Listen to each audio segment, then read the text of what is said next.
Hey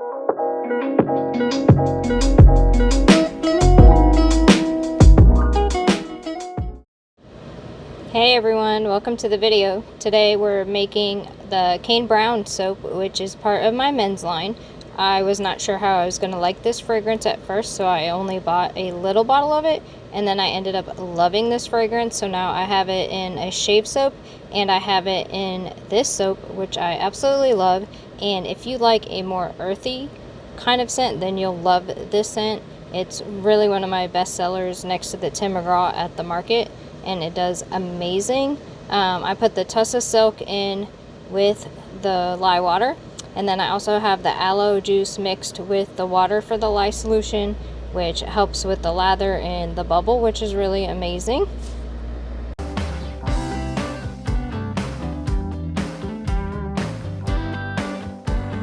I also keep my aloe juice and my water both in the refrigerator, so that way that they're cooler. When I add my lye to it, it helps it not overheat and get scorched and burnt, but I still add the lye pretty slowly, and I try to keep mixing so that way it doesn't get too hot.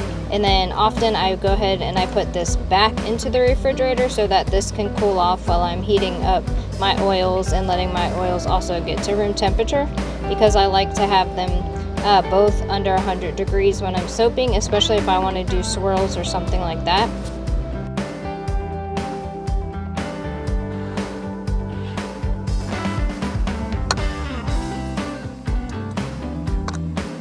Now I'm adding in the coconut oil and the palm oil, which I do use a lot of the coconut oil and the palm oil in a lot of my recipes, because I like the way that they make the bar feel, and the way the coconut oil gives a really nice bubble to the soap, as well as giving it more hardness and getting hard faster.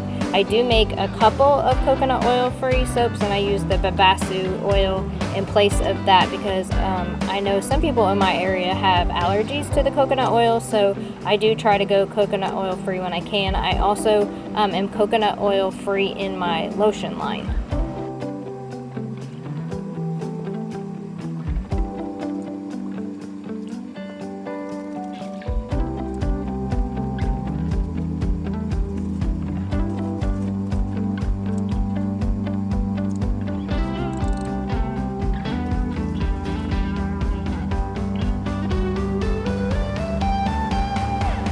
Here are the oils out of the microwave. It's still right now only the coconut and the palm oil in there, and I'm trying to give it a really good stir to get all those bits melted down. And then once they're melted down, I go ahead and I add the olive oil and the castor oil, and I let this sit on the counter while that lye solution was cooling off in the refrigerator. And then once everything gets cooled to the temperature I like, then I go ahead and blend it together.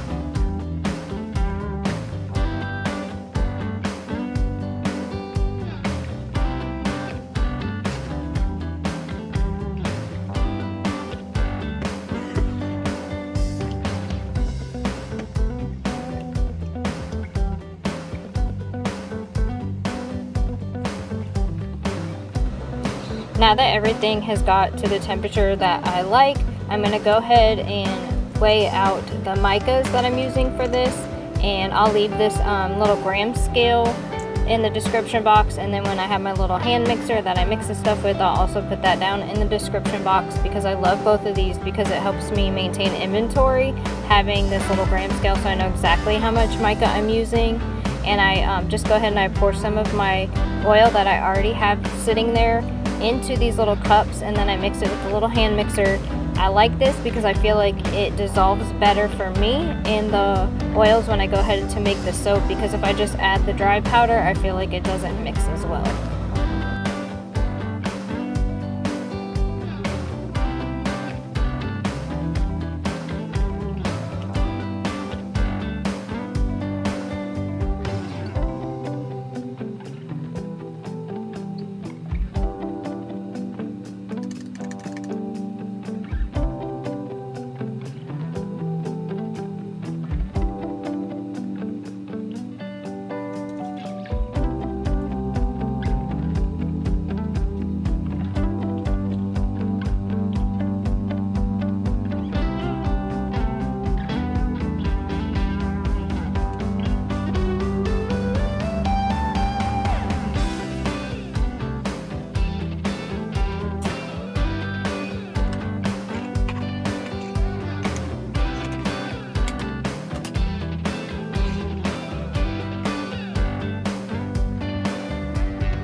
Now I'm weighing out the Kane Brown fragrance, which again, I told you before, I really love it.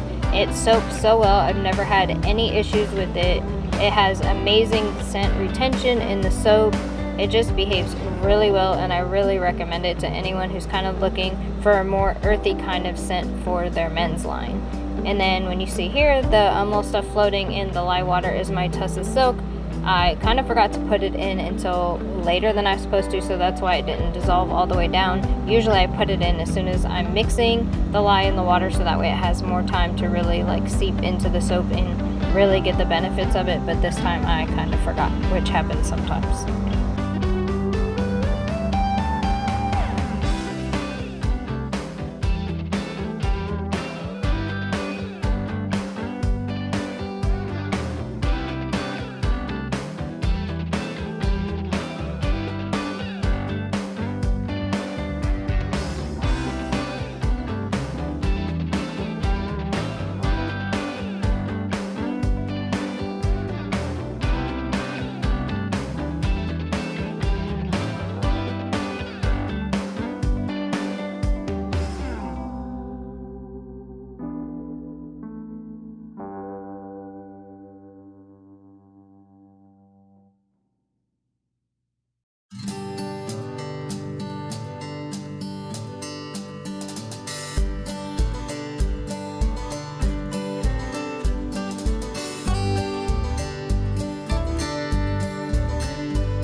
Now I'm just gonna pour in the first color, put a little bit in, and then I just go ahead with the next color and I pour a little bit in.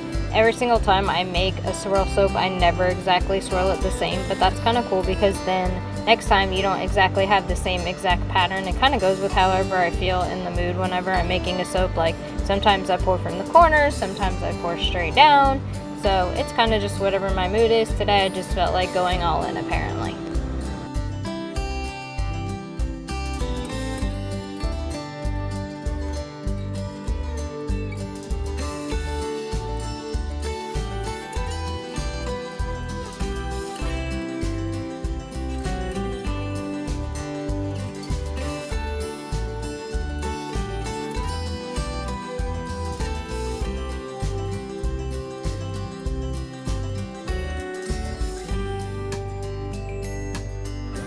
I try to really scrape the bowls out pretty well for two different reasons. One, it makes it way easier to clean these containers when you have most all of the soap out, and two, the ingredients are pricey sometimes and you really want to get all of the batter into your soap so that way you're getting more value for your money.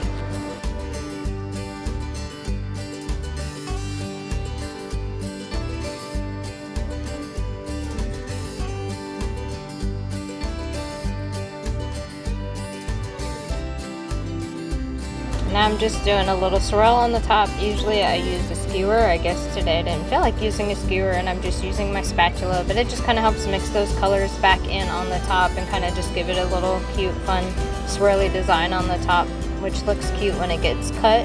And then I'm just spraying it with 99% rubbing alcohol to help prevent soda ash.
And here are some of the bars. I hope you liked the video. If you did, please comment, like, subscribe, share with your friends, do all the YouTubey things, and I appreciate y'all for watching. Thank you. Bye.